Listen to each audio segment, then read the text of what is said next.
കിട്ടിയല്ലോ. മീൻ വിശാലമായ എണ്ണപ്പാടത്തേക്കാണ് അല്ലേ? വിശാലമായ എണ്ണപ്പാടങ്ങൾ കണ്ടിട്ടാണ് നിന്റെ ശുഷ്കാന്തി. അതെ അതെ.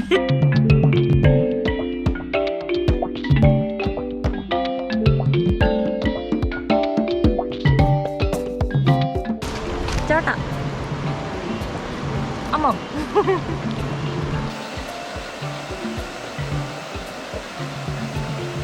കമോൺ എവരിബഡിയുടെ പുതിയൊരു വ്ളോഗിലേക്ക് എല്ലാവർക്കും സ്വാഗതം. ഒരു കുഞ്ഞു വ്ളോഗാണ് ഇന്നും, വളരെ കുഞ്ഞു വ്ളോഗാണ്. നമ്മളിപ്പോൾ നിൽക്കുന്ന വയനാട്ടിലെ കാരക്കാമല എന്ന് പറയുന്ന സ്ഥലത്താണ്. കാരക്കാമല ചേരിങ്കുല്ലി 5-ാം മൈൽ എന്ന് പറയുന്ന സ്ഥലത്തും തിരിഞ്ഞു വരുന്ന ഒരു സ്ഥലമാണ് ഈ കാരക്കാമല എന്ന് പറയുന്നത്. ഞങ്ങൾക്ക് കിട്ടിയ ചെറിയൊരു ഇൻഫർമേഷന് പുറത്തുള്ള അന്വേഷണത്തിന്റെ ഭാഗമായി ഞങ്ങൾ എത്തിച്ചേർന്നിരിക്കുന്ന സ്ഥലമാണിത്. നിങ്ങൾക്ക് മനോഹരമായ ഒരു കാഴ്ച കാണിച്ചു തരാൻ കൊണ്ടുവന്നാണ് അല്ലേ?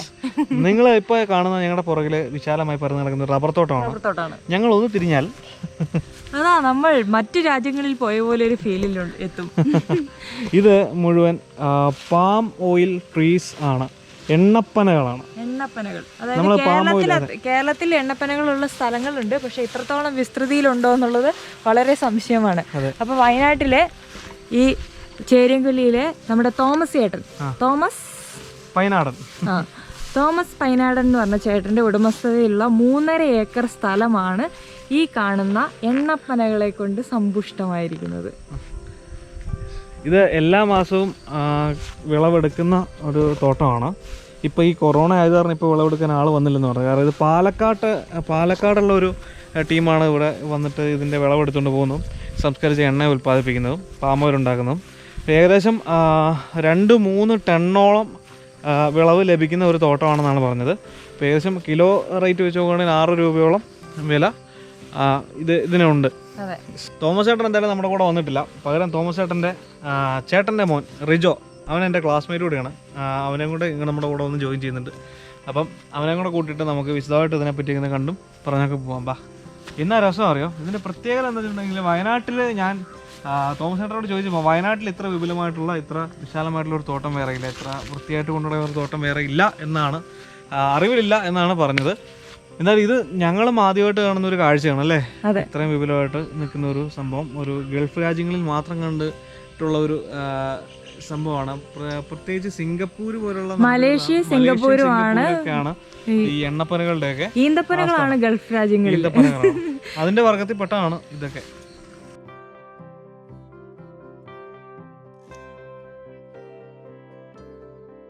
എട്ട് വർഷത്തോളമായി ഈ തോട്ടം ഇവിടെ ഇങ്ങനെ നട്ട് വളർന്നു തുടങ്ങിയിട്ട്. പിന്നെ ഇതിനകത്ത് ഞങ്ങള് തോമസേട്ടനോട് ചോദിച്ചു എന്തിനാണ് ഇങ്ങനെ ഒരു തോട്ടം നട്ടുപിടിപ്പിച്ചതെന്ന്.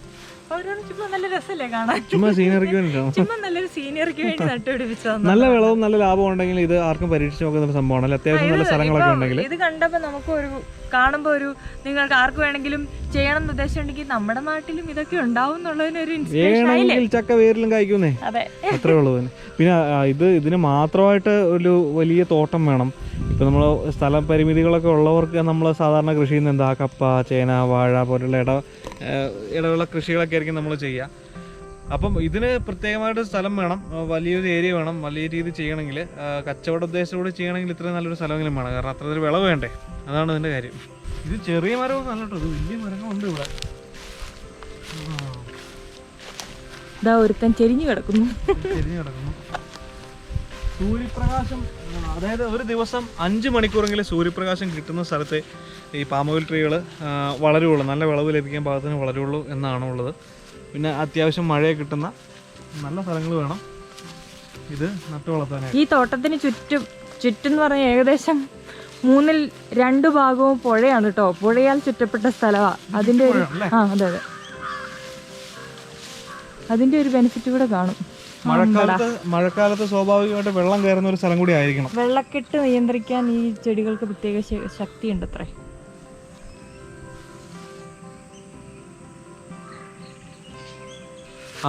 ഈന്തപ്പനയിലാണ് സാധാരണ ഒരു പനയുണ്ട് അവിടെ, പിന്നെ ഒരു കരിമ്പനയുണ്ട് അവിടെ. ചുരുക്കി പറഞ്ഞൊരു പനന്തോട്ടമാണല്ലേ. നാടൻ യക്ഷികൾക്കൊക്കെ ഞാൻ കയറി പറത്താലോ. വടയക്ഷിയല്ല, നമ്മുടെ നാടൻ സാരി കൊടുത്തുള്ള സംഭവം. ഞാൻ സാരി കൊടുക്കും, ആവശ്യമെങ്കിൽ സാരി എടുക്കാവുന്നതാണ്. ഓ വേണ്ട, സാരി കൊടുത്തില്ലേലും നീ യക്ഷി തന്നെ. ഇതുണ്ടോ, വവ്വാലി കടിച്ചാൽ തോന്നുന്നു. വവ്വാല് കടിച്ചിട്ട് പോയെന്ന് അതൊക്കെ തോന്നുന്നു. താഴെ പിടിച്ചോ, വല്ല നിപ്പയും വന്നാലും. വരാനുള്ളതൊക്കെ വരും എങ്കിലും നമ്മുടെ ശ്രദ്ധയാണ്. പക്ഷേ ഇതിപ്പോൾ വീഡിയോ ഒക്കെ ഉണ്ടെങ്കിൽ എടുത്ത് കാണിച്ചാണേ. ഇതാണ് എണ്ണ, ഇത് പാം ഓയിലിന് വേണ്ടി ഉപയോഗിക്കുന്ന ആ ഫലം, ഫ്രൂട്ട് ഇതാണ്. ഇത് ഭക്ഷ്യയോഗ്യമായ സാധാരണ ഈന്തപ്പനയല്ല, ഈന്തപ്പഴമല്ല ഇത്. പിന്നെ ഇത് വയനാട്ടിലെ ഒരു സ്ഥലമാണെന്ന് ഫീൽ ചെയ്യില്ല കേട്ടോ. ഇവിടെ കയറി കഴിഞ്ഞാൽ ഇതിന് തൊട്ട് മുമ്പുള്ള റബ്ബർ തോട്ടം വരെ നമ്മൾ ആഹാ വയനാടിൻ്റെ ടിപ്പിക്കൽ ബ്യൂട്ടി ആസ്വദിച്ച് ഇങ്ങനെ വരുന്നു. അത് കഴിഞ്ഞ് നേരെ വന്ന് കയറുന്നത് ആഹാ 150 എണ്ണപ്പനകൾ കൊണ്ട് സമ്പുഷ്ടമായ നമ്മുടെ വിശാലമായ എണ്ണപ്പാടത്തേക്കാണ് അല്ലേ? വിശാലമായ എണ്ണപ്പാടങ്ങൾ കണ്ടിട്ടാണ് നിന്റെ ശുഷ്കാന്തി എനിക്കറിയാം. അതെ അതെ. നമുക്ക് ചുമ്മാ നടന്നിട്ട് വരാം. നല്ല ആംബിയൻസ് ആണ്. ഇതിനകത്തെല്ലാം കായും ഉണ്ട് കേട്ടോ. എല്ലാത്തിലും കായ്കളുണ്ട്. പിന്നെ വയനാട്ടിൽ എവിടെ ക്യാമറ വെച്ചാലും ചീവീടിന്റെ സൗണ്ട് ബാക്ക്ഗ്രൗണ്ടിൽ ഉണ്ടാവും കേട്ടോ. നമുക്ക് അഡീഷണൽ ആവശ്യമില്ല. പക്ഷെ ബാക്ക്ഗ്രൗണ്ട് മ്യൂസിക് നേച്ചർ തന്നെ നമുക്ക് തരുമ്പോൾ നമ്മൾ എന്തിനു ശങ്കിക്കണം?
ഇതാണ് കേട്ടോ റിജോ.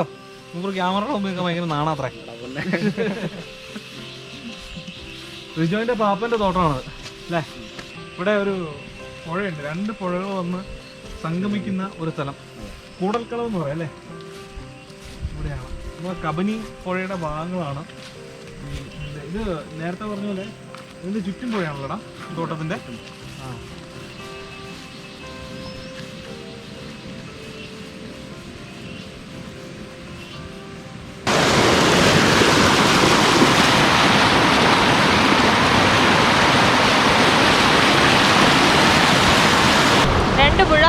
ഒരു പുഴയാവുന്ന സ്ഥലം കൂടൽക്കടവ്. ആ മീനൊക്കെ കിട്ടിയല്ലോ. മീൻ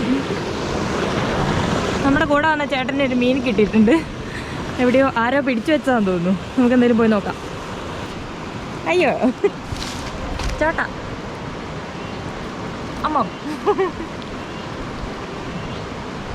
ഇത് ചൂണ്ടയിടുന്നതിൻ്റെ സെറ്റപ്പാട്ടോ. ഇതുണ്ടോ ചൂണ്ട നമ്മുടെ പുഴ കിടപ്പുണ്ട്. മീനെങ്ങാനും കൊത്തിയിട്ടുണ്ടെങ്കിൽ ഇതിനകത്തുനിന്ന് വലിക്കുത്രേ. അപ്പോൾ ഈ കുപ്പി കിടകിടാന്ന് ഒച്ച ഉണ്ടാക്കിയിട്ടാണ് പോലും മനസ്സിലാകുന്നത് മീൻ കൊത്തിന്ന്. അങ്ങനെ എത്ര കുപ്പികളാന്ന് നോക്കി ഇവിടെ കുറേ ഉണ്ട്.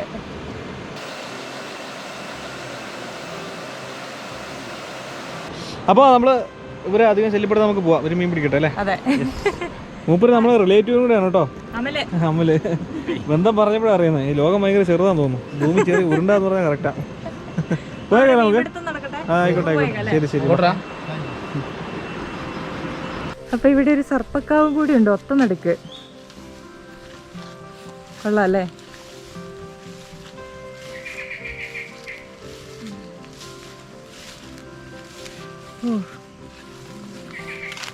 ഇവിടെ വൈകുന്നേരം തിരി തെളിക്കാറുണ്ടെന്നാണ് പറഞ്ഞത്. നമ്മൾ അകത്തോട്ട് കയറുന്നില്ല. അകത്തോട്ട് കയറുന്നില്ല. ഓ എന്താ കാഴ്ച അല്ലേ? ഒരു പ്രത്യേക തണുപ്പാണ് ഇങ്ങനത്തെ കാവുകളുടെ സ്ഥലം. കാവുകളും കുളങ്ങളും സംരക്ഷിക്കപ്പെടണമല്ലോ. മരം നോക്കി. രാത്രി ആവാനേ നമുക്ക് പോവാല്ലേ? നമുക്ക് പോവാം. പ്രത്യേകിച്ച് സർപ്പക്കാവ്.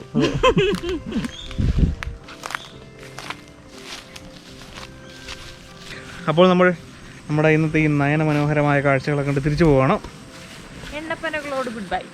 Good bye. ചെറിയ വ്ളോഗ്, ചെറിയ കാഴ്ചകൾ ഇഷ്ടപ്പെട്ടെങ്കിൽ സബ്സ്ക്രൈബ് ചെയ്യുക, ലൈക്ക് ചെയ്യുക, വളരെ ഇഷ്ടപ്പെട്ടാൽ മാത്രം ഷെയർ ചെയ്യുക. അപ്പം പുതിയ വീഡിയോസൊക്കെ ആയിട്ട് നമ്മൾ വീണ്ടും വരുന്നതായിരിക്കും. അപ്പം എല്ലാവർക്കും ബൈ.